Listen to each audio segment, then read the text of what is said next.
अब यहां पर अध्ययन करना है परजीवियों का वर्गीकरण। परजीवियों का वर्गीकरण किस आधार पर जो है परजीवियों का वर्गीकरण किया गया है। तो 3 आधार लिए गए हैं। 3 आधार पर परजीवियों का वर्गीकरण किया गया है। पहला है, ये ऐसे भी कह सकते हैं, परजीवी जो है परजीवियों का जो वर्गीकरण करेंगे इनके 3 बेस लेंगे। एक तो परजीविता का आधार क्या है, पोषण का आधार क्या है और जीवन चक्र का आधार है। तो परजीविता का आधार, परजीविता का आधार, परजीविता के आधार पर 2 प्रकार के परजीवी होते हैं, विकल्पी होते हैं और अविकल्पी होते हैं। विकल्पी परजीवी कह सकते हैं और अविकल्पी परजीवी कह सकते हैं। परजीवी, अब पहले समझिए विकल्पी परजीवी क्या है। क्यों विकल्पी परजीवी का मतलब क्या होता है कि विकल्प उनके पास होता है। ये इस जंतु पे उनका जीवन यापन चल रहा है, अगर वो जंतु नहीं मिला तो दूसरे जंतु पर जीवन यापन कर लेंगे, वो भी नहीं मिला तो जमीन पे अपना जीवन यापन कर लेंगे, समझ गए।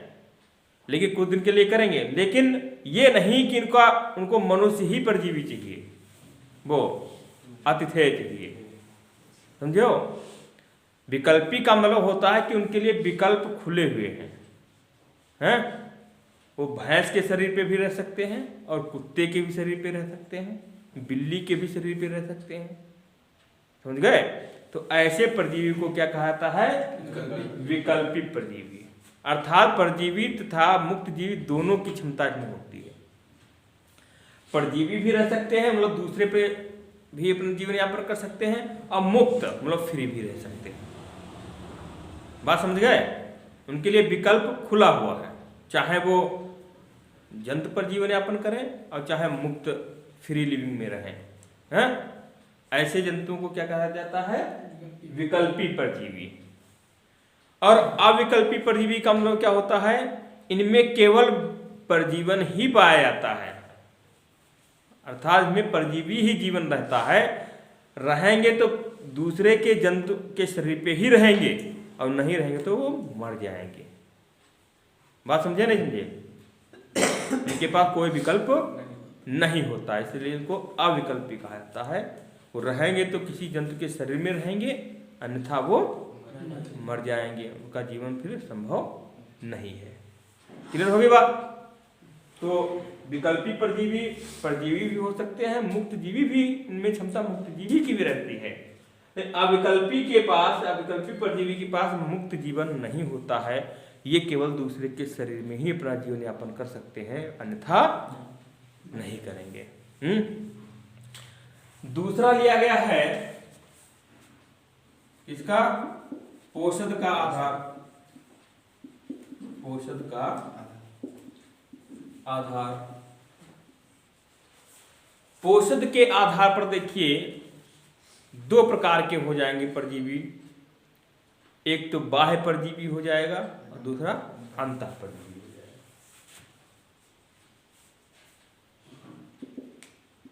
बाह्य परजीवी और अंतः परजीवी। तो ये तो इसकी शब्दावली से ही क्लियर हो रहा है। बाह्य परजीवी मतलब जंतु के बाहरी शरीर से अपना जीवन यापन करते हैं, शरीर के बाहरी सतह से जो है रुधिर आदि चूसते रहते हैं। अंतः परजीवी या इसको इंडोपैरासाइट्स बोलते हैं, ये पोषक के शरीर में स्थायी रूप से वास करते हैं, शरीर के अंदर वास करते हैं। शरीर के अंदर रहते हैं तो अंतः परजीवी, बाहर रहते हैं तो बाह्य परजीवी। ठीक है, एक्टोपैरासाइट मतलब बाह्य परजीवी, इंडोपैरासाइट अंतः परजीवी। तो अंतः परजीवी तो स्थायी रूप से ही रहते हैं, ऐसे तो है नहीं कि जब मन हुआ तो शरीर के अंदर चले गए, जब मन हुआ वापस आ गए, ऐसा तो है नहीं। एक बार शरीर के अंदर प्रवेश कर गए तो हमेशा अपना पूरा जीवन चक्र पूरा करके ही निकलेंगे, हैं? वो जीवन चक्र का भाग हो जाएगा। ठीक है, तो ये जो है पोषद के शरीर में, इंडोपैरासाइट की बात है, पोषद के शरीर में स्थायी रूप से वास करते हैं। लेकिन बाह्य परजीवी जो है वो स्थायी भी हो सकते हैं, स्थायी भी हो सकते हैं और अस्थायी भी हो सकते हैं। कौन से? बाह्य परजीवी। बाह्य परजीवी जो है वो स्थायी भी रह सकते हैं और अस्थायी भी रह सकते हैं। अस्थायी में से कुछ नियतकालिक होते हैं, कुछ आकस्मिक होते हैं। स्थायी उसमें अस्थायी में भी, ठीक है। स्थायी का मतलब जो परमानेंट लगे रहते हैं उनके साथ में ना, होस्ट के साथ में या आतिथेय के साथ में परमानेंट उनके साथ शरीर में लगे रहते हैं तो वो स्थायी हो जाएंगे, स्थायी रूप से लगे रहते हैं। और जो अस्थायी का मतलब मिल की बॉडी मिल गई तो उनका प्रयोग कर लिया, नहीं तो फिर हट गए, हैं? तो क्या है, अस्थायी हो गए। तो अस्थायी भी दो प्रकार के हो जाएंगे, एक होता है नियतकालिक और एक होता है आकस्मिक। एक हो जाएगा नियतकालिक और एक होता है आकस्मिक। नियतकालिक कौन से होते हैं? जैसे मच्छर, जो समय समय पर मच्छर है, पिस्सू है, खटमल है, क्यों? तो ये क्या है? नियतकालिक है।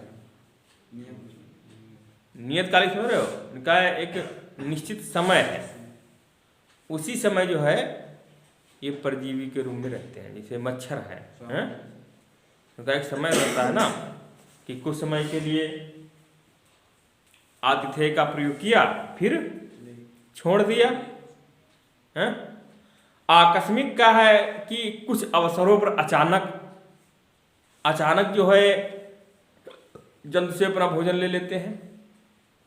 जैसे जोंक, भाई भैंस तालाब में जाएगी तभी तो जोंक उसके चिपक पाएगी और उसका ब्लड चूसती रहेगी, और जब वो चूस के फिट हो जाएगी, हैं, उसका काम जब हो जाएगा भोजन का तो वो छूट जाएगी। समझ गए? तो ये क्या है? आकस्मिक, अचानक ही तो हुआ, भैंस तालाब में गई और जोंक चिपक गई, तो ये आकस्मिक हुआ, अवसर उसको मिल गया, हैं? तो इसमें क्या है? तो अचानक ही जो है परजीवी आतिथेय के पास पहुंच गया, या आतिथेय भी परजीवी के पास पहुंच गया, तो ये क्या हो जाएगा? आकस्मिक हो जाएगा। समझ गए? और जैसे नियतकालिक में क्या हो रहा है? मच्छर, पिस्सू और खटमल। आकस्मिक क्या हो जाएगा? जोंक। ये किसके हैं? अस्थायी के प्रकार। अस्थायी तो है ये जंतु, परजीवी जंतु। स्थायी रूप में क्या है? जैसे जूं, चिचिड़ी, ये क्या है? ये स्थायी रूप से है। ये स्थायी रूप का मतलब ये हो जाएगा, ये जूं है, जूं रहेगा तो मनुष्य के बाल में या सिर में या भैंस के बाल में रहेगा, बालों पे रहेगा। लेकिन इसको उठा करके अगर जमीन में डाल दिया जाए तो वो मर जाएगा। अगर जो है दूसरा आतिथेय नहीं मिला तो वो मर जाएगा। समझ गए? तो ये जब तक रहते हैं अपना जीवन यापन करते हैं तब स्थायी रूप से ही रहते हैं किसी जंतु पर।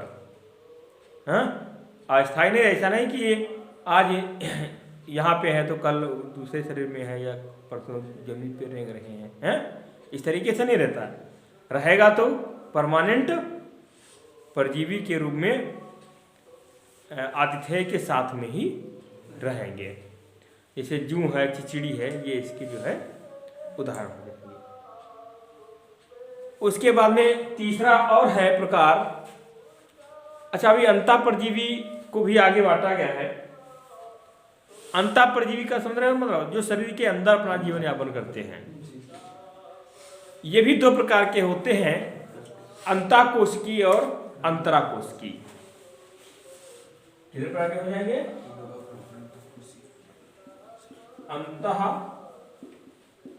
अंतःकोशिकीय और अंतराकोशिकीय, ये भी दो प्रकार के हो जाएंगे। अंतःकोशिकीय मन का मतलब ये हो जाता है जब ये सीधे कोशिका के अंदर ही अपना जीवन यापन करते हैं, कोशिकाओं में या ऊतकों में रहते हैं। इसको अंतःकोशिकीय परजीवी कहा जाता है या इंट्रासेलुलर कहा जाता है। क्या कहता है? इंट्रासेलुलर। क्या? कोशिका के अंदर ही अपना जीवन यापन करते हैं या ऊतकों में अपना जीवन यापन करते हैं, जैसे प्लाज्मोडियम और टिप्नोसोमा। जैसे प्लाज्मोडियम और ट्रिप्नोसोमा, ये क्या है? ये अंतःकोशिकी है, ये प्रोटोजोआ संघ के प्राणी है। क्या है ये? ये प्रोटोजोआ संघ के प्राणी जो है ये या तो ऊतकों में या शरीर के अंदर से ही, वो उसके कोशिका के अंदर से अंदर ही अपना जीवन यापन करने लगते हैं। ठीक है। और अंतराकोशिकी, इसको इंट्रासेलुलर बोलते हैं। ये जो है आहार नाल है, रुधिर वाहिनी है, इसमें रहते हैं, जैसे फीताक्रम या गोलक्रम। ये क्या है? ये तुम्हारे ऊतकों में या कोशिकाओं में प्रवेश नहीं करते हैं, या ऊतकों में, उसमें कोशिकाओं के अंदर नहीं रहते हैं। ये कोशिकाओं के बाहर रहते हैं या ऊतकों के बाहर ही रहते हैं। तो बात क्लियर हो गई? तो हम बात करते हैं, चल रही थी इसकी एस्केरिस की। तो एस्केरिस को हम कहां पे ले जाएंगे? अंतराकोशिकी। ठीक है। एस्केरिस अंतराकोशिकी प्राणी है, एस्केरिस अंतःपरजीवी है। समझ गए? एस्केरिस अंतःपरजीवी है। ये पोषक के आधार पर जो है वर्गीकरण हो गया। उसके बाद में आगे है, तीसरा आधार लिया गया है